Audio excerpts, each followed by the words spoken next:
Hello everyone, எல்லாருக்கும் வணக்கம். இன்னைக்கு ரொம்ப நாளா நீங்க எல்லாரும் கேட்டுட்டு இருந்த ஒரு ரெசிபி தான் பார்க்க போறோம். பன்னீர் கீ ரோஸ்ட் எப்படி செய்யறதுன்னு பார்க்க போறோம். யூசுவலா இன்ஸ்டாகிராம்ல வீக்கெண்ட்ல நான் என்ன குக் பண்றேன், லஞ்ச்க்கு டின்னருக்கு என்ன பண்றேன் நான் போஸ்ட் பண்ணுவேன். நீங்க எல்லாரும் இந்த ரெசிபி கேட்டுட்டே இருந்தீங்க பன்னீர் கீ ரோஸ்ட் எப்படி பண்றதுன்னு.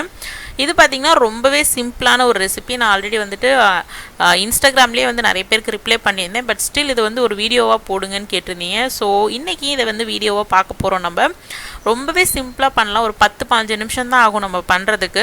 அதே மாதிரி பாத்தீங்கன்னா இது ரொம்பவே எக்ஸலண்டான ஒரு சைட் டிஷ். நம்ம ஒரு புலாவ் பண்றோம், இல்ல ஒரு வெஜிடபிள் பிரியாணி பண்றோம், இல்ல எனி வெரைட்டி ரைஸ்க்கு இது ரொம்பவே நல்லா இருக்கும். ஸோ இப்போ எப்படி செய்யறதுன்னு பார்க்கலாம் வாங்க. ஃபர்ஸ்ட் ஒரு பவுல்ல கடலை மாவு 1 டேபிள் ஸ்பூன் அளவுக்கு எடுத்துக்கலாம். அதுக்கப்புறமா மஞ்சத்தூள் ஒரு பிஞ்ச் அளவுக்கு, அதுக்கப்புறமா காரத்துக்கு தகுந்த மாதிரி ரெட் சில்லி பவுடர் எடுத்துக்கோங்க.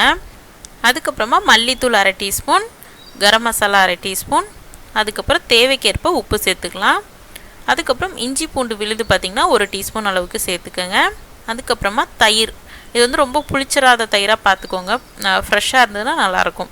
அதுக்கப்புறம் லெமன் ஜூஸ், இல்லை அப்படின்னா தண்ணி, இல்லைன்னா நீங்கள் ஆயில் கூட யூஸ் பண்ணலாம். 1 டீஸ்பூன் அளவுக்கு இல்லை 1 டேபிள் ஸ்பூன் அளவுக்கு உங்களுக்கு நல்ல கன்சிஸ்டன்சி வரணும். கொஞ்சம் திக்காகவும் இருக்கணும். அதே மாதிரி லூஸாக இருந்தது அப்படின்னா பேட்டர் ஒட்டாது. அதனால் கொஞ்சம் திக்காக இருக்கணும். இது பாருங்கள், 200 கிராம் அளவுக்கு பன்னீர் மீடியம் சைஸ் க்யூப்ஸாக நான் கட் பண்ணி வச்சுருக்கேன். இப்போ இதை நல்லா கலந்து விட்டுறலாம். மசாலா எல்லா சைடும் ஒட்டுற மாதிரி நல்லா கலந்து விட்டுறலாம்.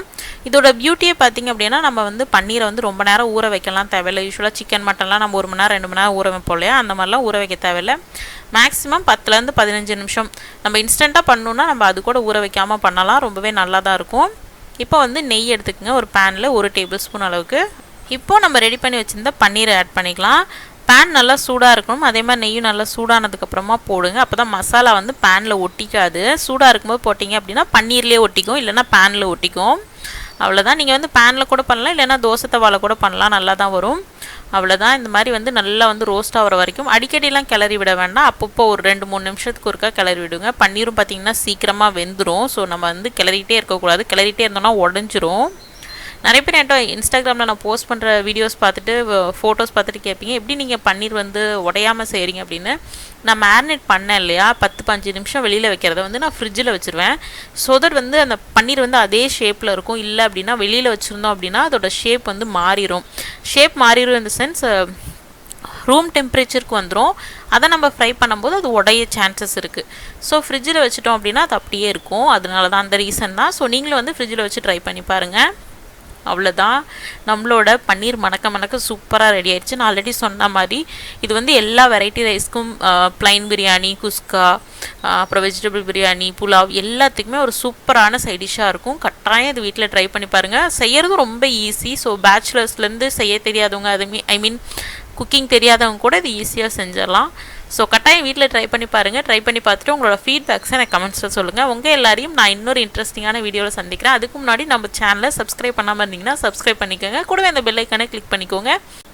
அதே மாதிரி நம்ம சேனலில் ஏதாவது ரெசிபீஸ் நீங்கள் பார்க்கணும் அப்படின்னா, இல்லை நீங்கள் ட்ரை பண்ணுற ரெசிபீஸ் எனக்கு ஃபோட்டோஸ் நிறைய பேர் எப்படி ஷேர் பண்ணுறது அப்படின்னு கேட்குறீங்க. எல்லா ஃபோட்டோஸோட எல்லா வீடியோஸோட டிஸ்கிரிப்ஷன்லேயும் நான் ஜிமெயில் ஐடி கொடுத்துருப்பேன். நீங்கள் அதில் நீங்கள் ஷேர் பண்ணலாம். இல்லை அப்படின்னா என்னோட இன்ஸ்டாகிராமோட லிங்க்கும் நான் கொடுத்துருக்கேன் டிஸ்கிரிப்ஷனில். நீங்கள் அதில் கூட என்னை காண்டாக்ட் பண்ணி அதில் கூட மெசேஜ் பண்ணலாம். ஒவ்வொரு ஃபோட்டோஸையும் பார்க்குறதுக்கு எனக்கு அவ்வளோ சந்தோஷமாக இருக்கும். ஸோ கண்டிப்பாக என் கூட ஷேர் பண்ணிக்கோங்க நீங்கள் இந்த ரெசிபீஸ்லாம் ட்ரை பண்ணீங்க அப்படின்னா.